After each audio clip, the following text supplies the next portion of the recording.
दोस्तों नमस्कार। बिहनिया संझा से मैं कौशल तिवारी।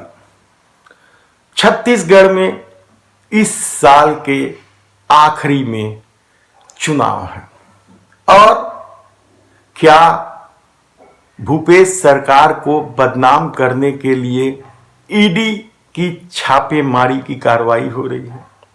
क्या सौम्या चौरसिया को घेरा जा रहा है। सौम्या चौरसिया यानी मुख्यमंत्री भूपेश बघेल के सबसे करीबी और दमदार अफसर इन दिनों जेल में है। 9 फरवरी को सुनवाई होगी। बाकी जो लोग गिरफ्तार हैं, आईएएस समीर बिश्नोई से लेकर सुनील अग्रवाल, सूर्यकांत तिवारी, सबकी रिमांड 14 फरवरी तक बढ़ा दी गई है। कल जबरदस्त ढंग से ईडी ने छत्तीसगढ़ में फिर एक बार अपनी धमक दिखाई और एक आईएएस अफसर अम्बलगन और कारोबारियों के यहां छापेमारी की कार्रवाई की। इसमें कांग्रेस के वरिष्ठ नेता, पूर्व विधायक और वर्तमान में बीज निगम के अध्यक्ष अग्नि चंद्राकर के निवास में भी छापेमारी की कार्रवाई की।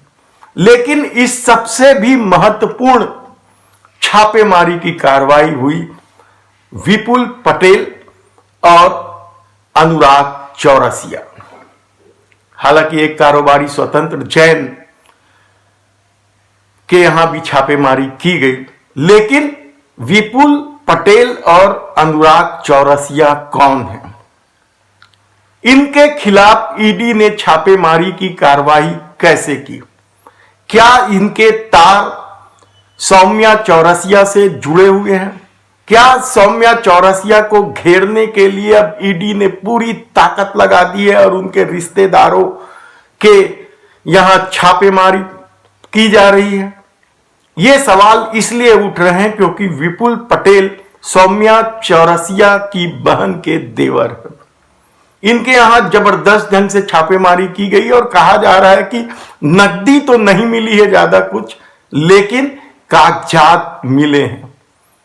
कुछ साल पहले तक विपुल पटेल एक सामान्य काम धंधा वाले आदमी थे, लेकिन अचानक वे बड़े कारोबारी बन गए। दूसरे छापे की कार्रवाई हुई है रांची स्थित अनुराग चौरसिया के संस्थान पर। अनुराग चौरसिया भी सौम्या चौरसिया के रिश्तेदार हैं। तो क्या ईडी ने अब एक नए तरीके का जाल फैला दिया है? क्या ईडी सौम्या चौरसिया को सब तरफ से घेर देना चाहती है?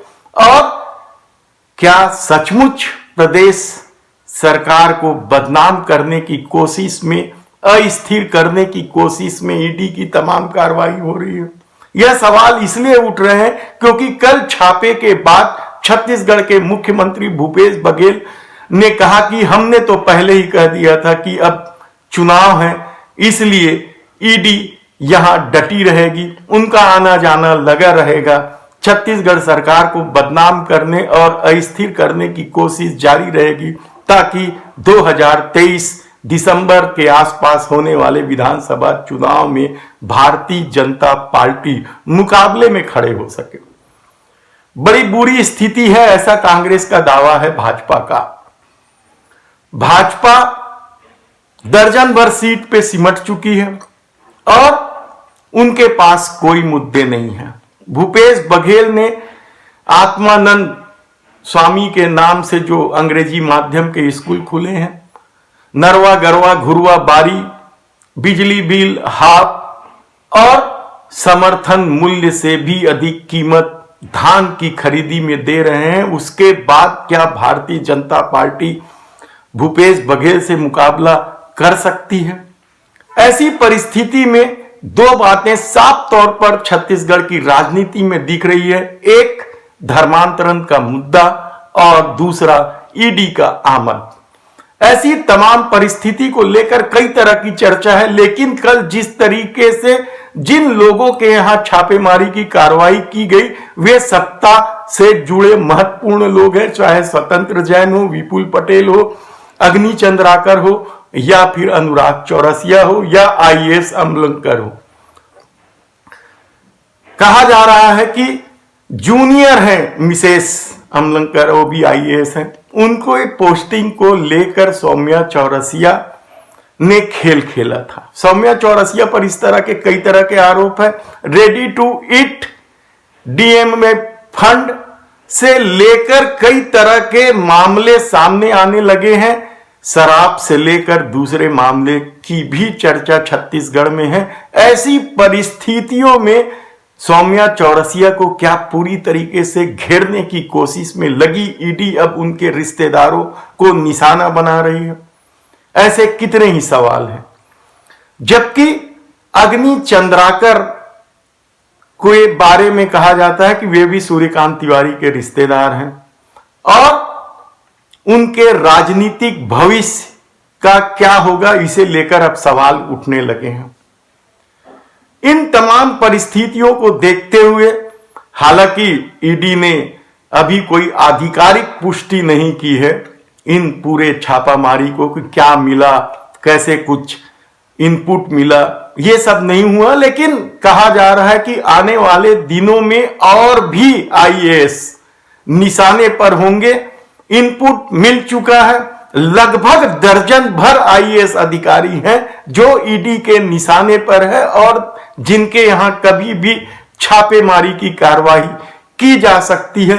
देखना है कि आने वाले दिनों में क्या कुछ होता है, किस तरीके से मुख्यमंत्री भूपेश बघेल को घेरने की कोशिश होती है, क्या छापेमारी या इस पूरी कार्रवाई के खेल में मुख्यमंत्री भूपेश बघेल भी चपेट में आएंगे, कहना मुश्किल है। क्योंकि आने वाले दिनों में जिस तरीके का माहौल इस प्रदेश में तैयार किया जा रहा है, हमने पहले ही बताया था कि आपको किस तरीके से छत्तीसगढ़ की शांत पिजा में आग लगाने की कोशिश सांप्रदायिकता के नाम पर की जा रही है, धर्म के नाम पर की जा रही है, और दूसरी तरफ अब ईडी की छापेमारी को लेकर तो मुख्यमंत्री भूपेश बघेल ने सीधे आरोप लगाया है। देखना है कि आने वाले दिनों में क्या कुछ होता है। धन्यवाद।